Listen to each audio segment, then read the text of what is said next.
Et on va plus loin avec à mes côtés l'historien François Durper. Bonjour François. Bonjour Raphaël. Auteur d'une bande dessinée sur Éric Zemmour et également d'une autre bande dessinée, La Présidente, peut-être prémonitoire, on verra. Également avec nous Gauthier Ribinski de la rédaction de France 24. Bonjour Gauthier. Raphaël.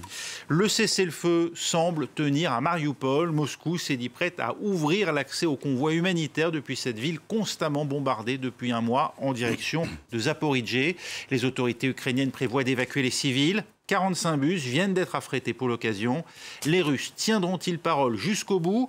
Les Occidentaux sont sceptiques. Écoutez le secrétaire général de l'OTAN, Jens Stoltenberg. Pour lui, il n'y a pas de désengagement de Kiev et Tchernihiv, comme Moscou s'y était pourtant engagé.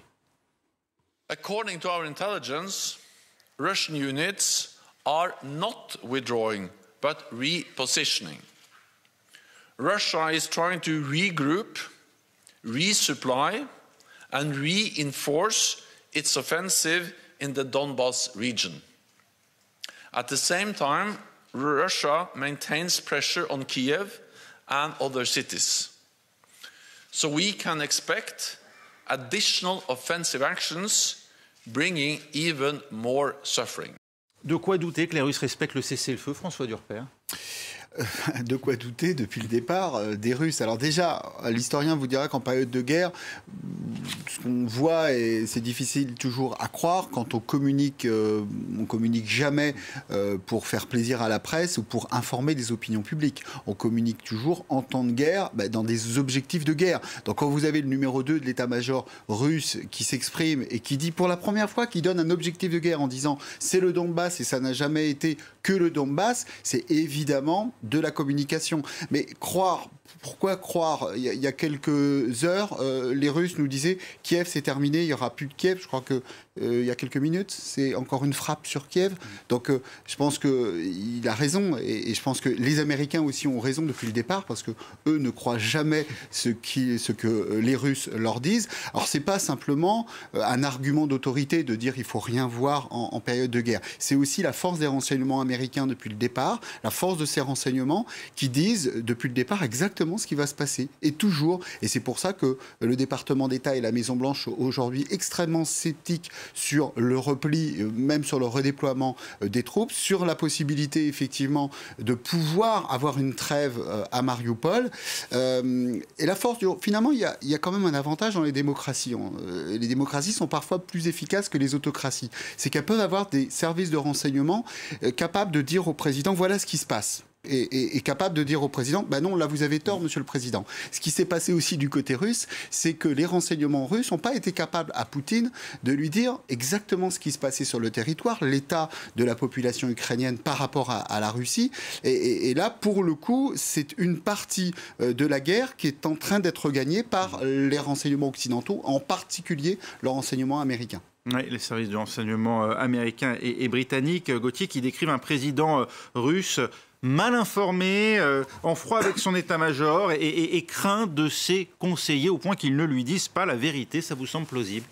Alors, si on reprend ce que vient de dire François Durper, oui, et c'est une partie de la vérité à mon sens. C'est-à-dire qu'il y a effectivement, il faut quand même voir que les services de renseignement militaires russes ou autres services comme le SFR sont a priori très compétents. Simplement, il y a cette barrière, effectivement, qui est presque cognitive, qui consiste à dire « je ne peux pas le dire au président, sinon je risque ». Bon, ma peau, c'est ainsi que Shoigu, le ministre de la Défense, et Valery Gerasimov, le chef d'état-major, ont disparu pendant quelques jours ou quelques... Bon. Maintenant, il y a un autre phénomène qui doit jouer. Je ne peux pas vous dire dans quelle proportion, mais c'est l'idée que même les services de renseignement, dans une autocratie, dans une dictature, il faut bien qu'ils soient absolument convaincus eux-mêmes de l'objectif de leur État et de leur chef. C'est-à-dire ils s'abusent eux-mêmes d'une certaine manière. Et il n'est pas impossible que dans le cas de cette guerre en Ukraine, eh bien, certains services de renseignement, ou même ce qu'on a appelé les saboteurs, ce que les Ukrainiens appellent les saboteurs, c'est-à-dire des soldats des forces spéciales infiltrés, n'aient pas pensé sincèrement et intégralement que le chef avait raison d'attaquer à ce moment-là. Et donc, on revient au même problème qui est celui qu'on signalait tout à l'heure, à l'instant, c'est-à-dire la qualité des services de renseignement, c'est effectivement être capable de dire au commandant en chef Là, il y a quelque chose qui ne va pas. Et même de pouvoir le dire, évidemment, sans avoir la crainte d'en subir les conséquences, éventuellement physiques, mais surtout d'avoir cette réflexion qui est suffisamment objective, là on peut parler de ce mot-là, pour ne pas être complètement aspiré par l'idéologie du chef. Parce que, après tout, l'idéologie du chef, c'est aussi ça qui fait le ciment dans ce commandement et aussi, accessoirement, malheureusement, dans la population. La guerre, l'invasion de l'Ukraine qui pourrait jouer comme un révélateur des défaillances de Poutine aux yeux de son propre appareil d'État, voire de son opinion publique, François Durper. C'est-à-dire qu'effectivement, quand vous faites peur à votre outil de renseignement, vous ne pouvez pas avoir les informations qu'il faut. Quand vos services de renseignement sont prêts à tout pour vous faire plaisir, plutôt que vous informer, ce qui n'est pas le cas du coup des États-Unis, mais jamais le cas. Il y a même souvent des tensions entre le président, qui n'est pas du tout d'accord avec le chef de la CIA. Même sous Donald Trump, au point qu'on lui cachait des documents. Oui, et finalement, parfois, Donald Trump avait parfois raison, parfois tort, mais en tout cas, on voit que ça vivait, qu'il y avait une démocratie et qu'il n'y avait pas, en tout cas, une seule ligne entre ce qu'on pensait à la Maison-Blanche et ce qu'on pense du côté notamment de la CIA. Ce qu'il faut quand même se dire, c'est qu'effectivement, c'est compliqué aujourd'hui d'appréhender l'opinion russe. En revanche, et on a évidemment quelques informations pour savoir jusqu'à quel point les Russes soutiennent Vladimir Poutine dans ce qu'ils ne sont même pas capables de qualifier comme étant une guerre. Vladimir Poutine qui demande en tout cas à nouveau aux Européens de régler leurs factures de gaz russe en roubles. Écoutez. Personne ne peut nous vendre quoi que ce soit gratuitement et de même nous ne produisons rien gratuitement. Nous avons livré aux consommateurs européens nos ressources, le gaz ici, ils l'ont reçu, ils nous ont payé en euros et ensuite ils les gèlent ces euros. Alors, une partie du gaz livré en Europe, nous le livrons gratuitement de fait. À ces pays, des règles claires. Pour acheter du gaz naturel russe, ils doivent ouvrir des comptes en roubles dans les banques russes. Et c'est avec ces comptes qu'ils pourront payer le gaz.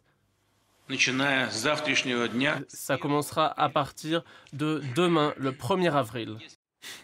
Alors, il faut-il y voir, en tout cas, un clin d'œil à notre culture facétieuse du 1er avril. Le chancelier allemand Olaf Scholz avait cru entendre, en tout cas, précisément le contraire hier de la bouche de ce même Vladimir Poutine. En gros, qu'on pourrait continuer à payer en euros.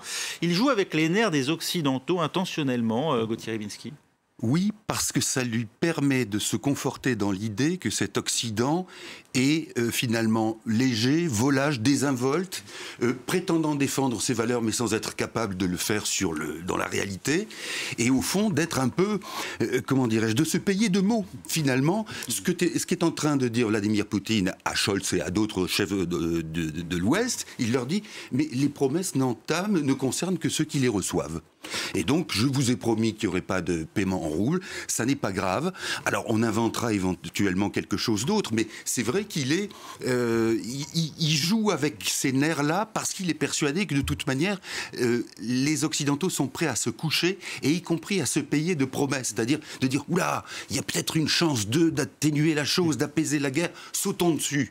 Et l'autre, il dit, ben non, c'est moi qui tiens les rênes et je fais ce que je veux. Alors, on a bien compris qu'en ce qui concerne le rouble, c'est une manière de soutenir le rouble qui s'est effondré suite aux sanctions. Et puis, on va bien voir qui va le plus pâtir de cette situation. En tout cas, Bruno Le Maire nous dit, ici, il faut peut-être se préparer à devoir se passer du gaz russe, peut-être plus facile à dire pour les Français que pour d'autres. Qui a le plus à perdre dans cette affaire les Européens ou la Russie? Oui, alors ça, c'est une question en rouble. Vous voulez la réponse en rouble ou en euros? En euros gelés. Ce qui est sûr, c'est que sur le court terme, c'est plutôt avantage et offensive Vladimir Poutine. Puisque très concrètement, Vladimir Poutine dit « je vais être payé en rouble ». La guerre économique qui est au moins aussi importante que la guerre sur le terrain militaire et donc effet immédiat, c'est pas forcément d'être payé en rouble, l'effet immédiat c'est que le rouble va mieux et que tout de suite évidemment on se dit ah voilà, il y a une demande sur le rouble et c'est stimuler la demande de rouble pour renforcer sa valeur, parce qu'il faut quand même se souvenir que le rouble c'était 84 roubles pour $1, je crois, juste avant la guerre. Le rouble a perdu début mars 70% de sa valeur. Aujourd'hui le rouble a repris de sa superbe. Et là, c'est le meilleur instrument pour que le rouble se tienne. Ça ne veut pas dire forcément qu'on est en train de perdre occidentaux sur le front des sanctions économiques. Ça peut même vouloir dire parfaitement l'inverse, et que c'est une contre-offensive de Vladimir Poutine. En revanche, ce que dit Gauthier est tout à fait juste. Là, il nous pousse dans nos retranchements en nous disant, voilà, offensive, est-ce que vous êtes capable d'une contre-offensive? Alors, ce qu'il faut dire, c'est que, les Occidentaux en ont encore sous le pied. C'est-à-dire qu'il y a encore des vagues de sanctions possibles à partir du moment où vous avez 5 banques russes et qu'il n'y en a qu'une seule qui est vraiment, pour l'instant, touchée de plein fouet, qu'il y a dans le domaine des mines, dans le domaine de l'acier, dans le domaine des transports, plein de choses à faire encore pour sanctionner la Russie. Et puis qu'il y a aussi des choses à faire dans le domaine du changement de mode de vie par rapport à l'énergie. Et c'est ce que dit aussi Vladimir Poutine. Il dit peut-être que les Russes sont capables de faire des efforts, mais vous... Et là, ce n'est pas uniquement le camp occidental qui est interrogé, c'est le monde qui est en train de regarder les Occidentaux en se disant, vous êtes en train de faire la guerre. C'est une guerre entre Occidentaux. Et nous, on peut peut-être en pâtir quand on est des Égyptiens, etc. On peut avoir des problèmes au niveau de notre sécurité alimentaire, de tout ça. Mais vous, est-ce que vous êtes capable, non seulement vous n'êtes pas capable de vous battre aux côtés des Ukrainiens, mais est-ce que vous êtes capable de diminuer d'1 degré seulement votre chauffage ? 1 seul degré votre chauffage. Est-ce que vous êtes capable de diminuer de 10 km/h sur les autoroutes vos voitures? Est-ce que vous êtes capable de ne pas circuler le dimanche? Ces informations-là, c'est l'Agence internationale de l'énergie qui nous les donne. L'Agence internationale de l'énergie nous dit, si vous êtes capable de faire ça, votre demande de pétrole sera diminuée de 6% en 4 mois, vos importations de gaz russe seront diminuées, attendez, d'1 tiers d'ici la fin de l'année. C'est quand même considérable. On a fait des efforts pendant la période du Covid, tout le monde était à la maison. Les gens étaient confinés. On voit ce que ça nous a coûté quand même en termes d'activité. Oui, d'accord, très bien, mais là ça veut dire qu'il n'y a plus personne, ni aux côtés des Ukrainiens, ni sur le front économique. Et ça, Vladimir Poutine, il le sent bien, il le sait bien. Et là, il y a un combat, et surtout en période électorale, en jour, vous imaginez bien, les Français, alors à qui ça va coûter le plus? Les Français, je crois que c'est 24%, ils dépendent de l'énergie, du gaz. Les Allemands, 49%, les Italiens, 46%. Donc là, c'est la force, j'allais dire, de la désindustrialisation française qui fait qu'elle est un peu moins dépendante par rapport au gaz russe. Juste une toute petite chose à ce sujet. Pour la Russie, l'avantage possible, c'est d'avoir créé des nouveaux liens, comme par exemple avec l'Inde, on en parlait tout à l'heure. Mais ça peut être aussi à double détente, c'est-à-dire que des pays qui seraient demandeurs et prêts à travailler et à importer du gaz russe pourront se dire, attention, ce régime-là est imprévisible, il est désinvolte, il peut changer. Donc attention à nos importations. Et deuxièmement, très rapidement, là où il y a quelque chose d'important aussi pour nous, supposons même qu'on se fiche éperdument du sort des Ukrainiens, des Russes, de la politique, des droits humains. Si on constate uniquement, si on regarde uniquement l'économie et le commerce, est-ce que nous aussi, on n'a pas une réflexion à faire en termes de politique, en se disant, quand on confie à une dictature, finalement, une part de notre commerce, on risque beaucoup. Et là, peut-être, il y a une notion de protectionnisme économico-politique à créer. C'est-à-dire que, même, encore une fois, si on n'a aucun souci pour le sort des gens, on pourrait se dire, pour les affaires, c'est pas très bon de faire des affaires avec un bonhomme pareil. Oui, avec un bonhomme pareil ou avec un autre bonhomme. Oui, c'est dans ce contexte que Donald Trump, autre bonhomme, justement, voilà. La transition était faite. S'invite dans la crise. Merci Gauthier. Il demande à Vladimir Poutine, Donald Trump, de confirmer que l'épouse d'un maire de Moscou aurait donné 3,5 millions de dollars à Hunter Biden, le fils d'eux, et sa famille. Écoutez. Maintenant que Poutine n'est pas vraiment un fan de notre pays, je voudrais poser cette question. Pourquoi la femme du maire de Moscou a-t-elle donné 3,5 millions de dollars au fils de Joe Biden?